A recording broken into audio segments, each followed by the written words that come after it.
প্রিয় শিক্ষার্থীরা, আশা করি সবাই ভালো আছো। আজকের ভিডিওতে আলোচনা করতে যাচ্ছি নবম শ্রেণীর ইংরেজি বইয়ের 59 নং পৃষ্ঠায় যে দুটি কাজ দেয়া হয়েছে, দুটি ছক 4.3.6 এবং 4.3.7 সে দুটির সমাধান নিয়ে আলোচনা করব। তোমরা নিশ্চয়ই খেয়াল করেছো 4.3.6 এখানে একটি ছোট ছক দেওয়া হয়েছে। এখানে বলা হয়েছে now read the text in activity 4.3.5 again and identify the following tones in the text. You may list your responses in the following grid. আর 4.3.7 এ এখানে বলা হয়েছে now read the text A in activity 4.3.3 and the text in B in activity 4.3.5 again, and discuss in pairs or groups the criteria or points given in the left column in the grid for both texts. Then fill in the grid with information based on the text A and text B. তো প্রথমে আমরা কাজ করব 4.3.6 নিয়ে। এখানে 4.3.5 এর যে টেক্সটটি দেওয়া আছে সেটি পড়ার পরে তার ইনফরমেশনের ভিত্তিতে প্রদত্ত গ্রিড বা ছকটি পূরণ করতে হবে। ছকটি যদি আমরা লক্ষ্য করি, এখানে দেখতে পাচ্ছি চারটি গ্রিড বা ছক দেওয়া আছে। এখানে চার ধরনের tone of optimism, tone of affection and care, tone of challenge and hardship, the tone of comfort and security. এই প্রত্যেকটি টোনের সামনের ছকে বা সামনের ঘরে এমন কিছু ওয়ার্ড বা সেন্টেন্স লিখতে হবে এই টেক্সট থেকে যা এই টোনটিকে বহন করে বা ধারণ করে, অর্থাৎ এই টোনটিকে ধারণ করে এমন উদাহরণসূচক ওয়ার্ড বা সেন্টেন্স লিখতে হবে প্রত্যেকটি টোনের জন্য। 4.3.6 এ আমাদের এই কাজটি করতে বলা হয়েছে যে অ্যাক্টিভিটি 4.3.5 এ যে টেক্সটটি দেওয়া আছে সেটি আবার পড়তে হবে এবং টেক্সটের মধ্যে নিম্নলিখিত যে টোনগুলো চিহ্নিত করতে হবে এবং এই সারণী বা টেবিলে টোনগুলো লিখতে হবে, অর্থাৎ টোনের এক্সাম্পলগুলো লিখতে হবে যে ওয়ার্ড বা সেন্টেন্সে টোনটি বহন করে বা ধারণ করে। আশা করি আমরা বুঝেই টেবিলটি সমাধান করতে পারবো। তার আগে সবার কাছে রিকোয়েস্ট, যদি এখনও চ্যানেলটি সাবস্ক্রাইব না করে থাকো তাহলে প্লিজ চ্যানেলটি সাবস্ক্রাইব করে দাও। চ্যানেলটি সাবস্ক্রাইব দেওয়ার পরে লাইক দিয়ে পাশে থাকবে যাতে নিয়মিত ভিডিও আপডেট পেতে পারো।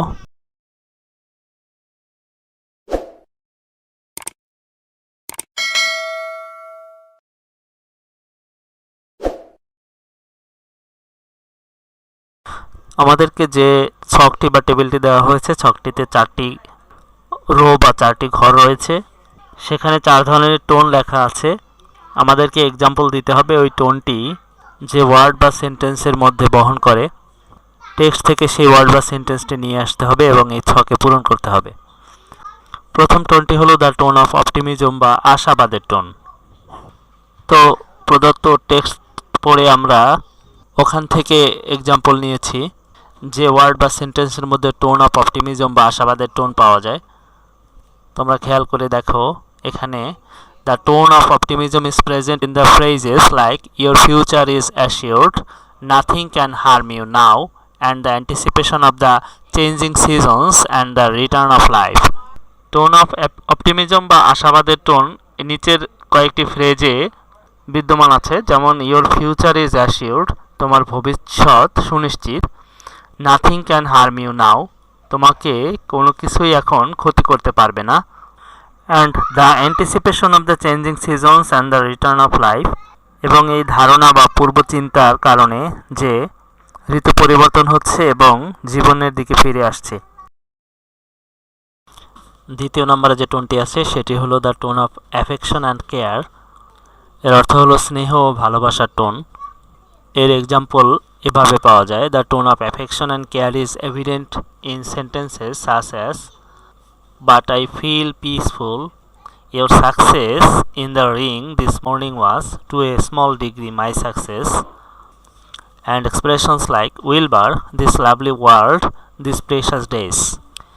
Tone of affection and care is evident, যে এই অ্যাফেকশন এবং কেয়ার স্নেহ ভালোবাসার যে টোন সেটি স্পষ্ট ইন সেন্টেন্সেস এই বাক্যগুলোতে সাসেস, যেমন বাট আই ফিল পিসফুল, কিন্তু আমি শান্তিপূর্ণ অনুভব করি, Your success in the ring this morning was to a small degree my success.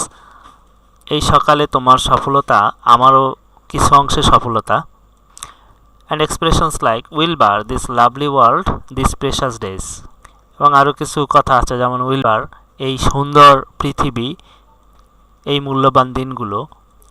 তো এইসব উদাহরণের মধ্যে tone of affection and care বা স্নেহ ও ভালোবাসার টোন খুঁজে পাওয়া যায়। 3 নম্বরে যে টোনটি রয়েছে, যে টোনটির উদাহরণ চাওয়া হয়েছে সেটি হলো tone of challenge and hardship, challenge ও কষ্টের টোন। এটির এক্সাম্পল এভাবে দেওয়া যায়, the tone of challenge and hardship is not strongly present in the text. যে এই টেক্সটে চ্যালেঞ্জ এবং হার্ডশিপ মানে চ্যালেঞ্জ ও কষ্টের টোন ততটা স্পষ্টভাবে উপস্থিত পাওয়া যায় না। The overall mood is more assuring and positive, এবং সর্বোপরি মুডই হলো নিশ্চিতকারী এবং ইতিবাচক। তাহলে যেহেতু tone of challenge and hardship মানে চ্যালেঞ্জ ও কষ্টের টোন পাওয়া যায় না, সেহেতু আমাদের এটা লিখতে হবে যে tone of challenge and hardship is not strongly present, ততটা স্পষ্টভাবে উল্লেখ নেই। কারণ এর ওভারঅল মুড হলো অ্যাসিওরিং অ্যান্ড পজিটিভ, সর্বোপরি মুড হলো নিশ্চিতকারী এবং ইতিবাচক। 4র্থ নম্বরে মানে সর্বশেষে যে টোনটির উদাহরণ চাওয়া হচ্ছে সেটি হলো tone of comfort and security, আরাম ও নিরাপত্তার tone.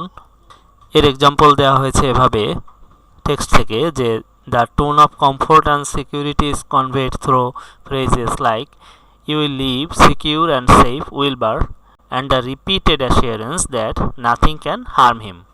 The tone of comfort and security is conveyed through phrases. নিচের শব্দগুচ্ছর মধ্যে আরাম ও নিরাপত্তার টোন বহন করে, যেমন you will live secure and safe Wilbur, Wilbur তুমি নিরাপদে ও নিশ্চিন্তে বসবাস করবে বা বাঁচবে। অ্যান্ড দ্য রিপিটেড অ্যাসিওরেন্স এবং বারবার নিশ্চিত করায় দ্যাট নাথিং ক্যান হার্ম হিম যে কোনো কিছুই তার ক্ষতি করতে পারবে না। আমাদের প্রথম ছকের কাজ শেষ, অর্থাৎ 4.3.6 এর কাজ শেষ। এবারে আমাদের 4.3.7 যে আরেকটি ছক দেওয়া হয়েছে সেটির কাজ করতে হবে, এবং সে কাজটি করার জন্য আমাদেরকে যা নির্দেশনা দেওয়া হয়েছে আমাদের অনুসরণ করতে হবে। দেখি আমাদেরকে 4.3.7 কি নির্দেশনা দেওয়া হয়েছে। এখানে বলা হয়েছে now read the text A in activity 4.3.3 and the text B in activity 4.3.5 again. Activity 4.3.3 এর A নাম্বার টেক্সটটি and activity 4.3.5 এর B নাম্বার টেক্সটটি আবার পড়তে হবে। And discuss in pairs or groups the criteria or points given in the left column in the grid for both text.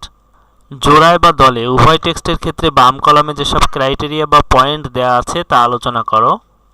Then fill in the grid with information based on the text A and text B, এবং text A এবং text B এ দেওয়া তথ্য দিয়ে সারণীটি পূরণ করো। তো নির্দেশনা পড়ে আমরা এটাই বুঝতে পারলাম যে 55 নং পৃষ্ঠার যে টেক্সট A আছে, টেক্সট এটি হলো মিস্টার কলিন্স সম্পর্কে, এবং 58 নং পৃষ্ঠায় টেক্সট B সেটা হলো পিস অ্যান্ড অ্যাকসেপ্টেন্স। এই দুটি টেক্সটই আমাদের পড়তে হবে, এবং আমাদেরকে যে ছকটি দিয়ে কাজ করতে দেওয়া হয়েছে মূলত সেটি একটি তুলনামূলক আলোচনা। এখানে 6টি পয়েন্ট দেওয়া হয়েছে, এবং সেই 6টি পয়েন্টের ভিত্তিতেই দুটি টেক্সটের যে ফাইন্ডিংস তা আমাদের তুলনামূলক আলোচনা করে লিখতে হবে। আমরা ছকে লক্ষ্য করলে দেখতে পাই এখানে 6টি ক্রাইটেরিয়া দেওয়া হয়েছে, যা টেক্সট এ এবং টেক্সট বি উভয়ের মধ্যে তুলনামূলকভাবে লিখতে হবে, যে টেক্সট এর মধ্যে আমরা কিভাবে পাই বিষয়টি এবং টেক্সট বি এর মধ্যে কিভাবে পাই সেই সেম জিনিসটি। তো প্রত্যেকটি ক্রাইটেরিয়াই আমরা তুলনা করব একে একে দুটি টেক্সটের মধ্যে থেকে। তার আগে অবশ্যই ভিডিওটি লাইক দিয়ে চ্যানেলটি সাবস্ক্রাইব করে দাও।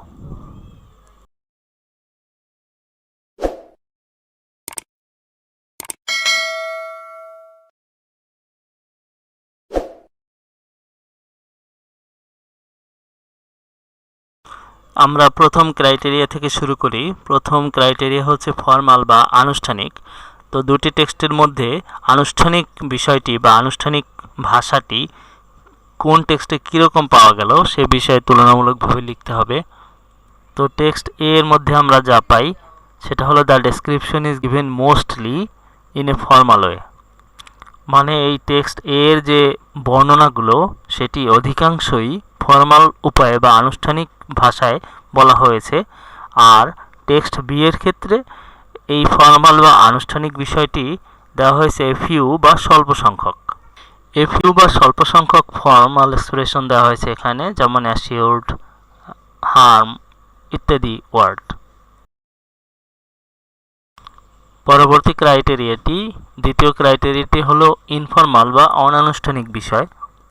তো ইনফর্মাল বা অনানুষ্ঠানিক বিষয়ের ক্ষেত্রে টেক্সট এর মধ্যে রয়েছে সাম ক্যাজুয়াল এক্সপ্রেশনস, কিছু নিত্যনৈমিত্তিক বর্ণনা, অর্থাৎ এখানে ক্যাজুয়াল এক্সপ্রেশন বা ইনফর্মাল বিষয়গুলো কম আছে খুবই টেক্সট এর মধ্যে।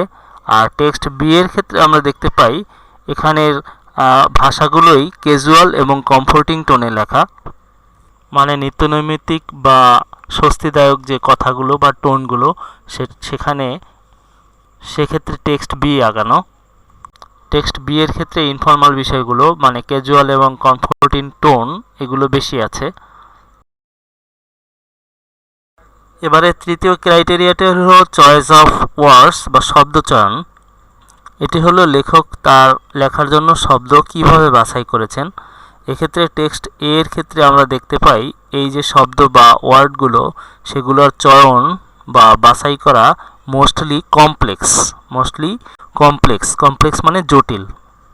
টেক্সট এ এর ক্ষেত্রে শব্দচয়ন জটিল, আর টেক্সট বি এর ক্ষেত্রে এটা হার্টফেল্ট অ্যান্ড কমফোর্টিং।